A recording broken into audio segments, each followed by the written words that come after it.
Toulouse a tout simplement signé un triplé. C'est historique dans l'histoire du top 14 qui date de 20 ans. Et c'est totalement mérité sur cette finale.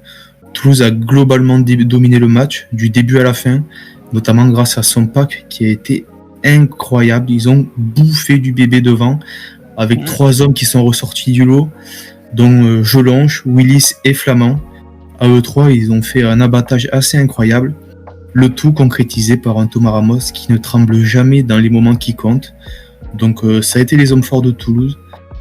Assez surpris de leur match parce que ça faisait très longtemps qu'ils n'avaient pas proposé un tel jeu. Ils ont sorti au mauvais moment. Contrario à l'UBB, justement, je disais, qui, pour le coup, pas fait un match exceptionnel. Voilà, ils se sont fait bouffer devant, comme j'ai dit, ce qui a amené énormément d'indiscipline. Dans des matchs comme ça coûte cher.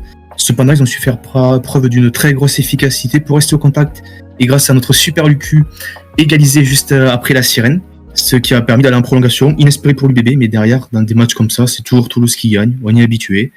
L'UBB peut avoir des regrets parce qu'ils font pas un bon match, mais ils accrochent Toulouse. Et c'est là où ils vont s'en vouloir. À part Lucu qui a porté cette équipe, il était un peu trop seul. Derrière, ça n'a pas trop suivi. C'est vraiment dommage.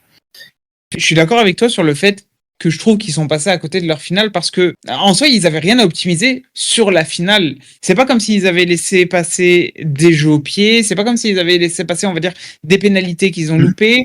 Ils n'ont pas été, on va dire, aux 5 mètres en prenant une pénale touche osée alors qu'ils étaient un petit peu derrière au score pour passer devant. L'UBB a aussi été au maximum de ce qu'ils ont proposé. Et donc, c'est pour ça que je me dis, ça atténue un petit peu les regrets. Ça, c'est très fort d'avoir été autant efficace en étant autant dominé. Et en fait, on va dire, tu as Toulouse qui a optimisé l'effectif et ce qu'ils proposaient récemment. Et en plus, ils n'ont rien loupé pendant la finale. Et donc, on va dire qu'ils étaient vraiment à 100%. L'UBB, ils font un match moyen.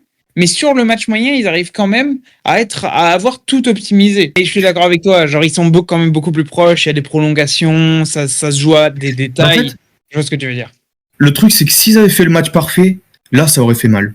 Là, ils savent qu'ils n'ont pas fait le match parfait, qu'il y a plein de détails à gommer.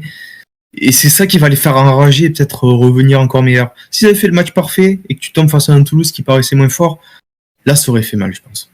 Ouais, je vois ce que tu veux dire.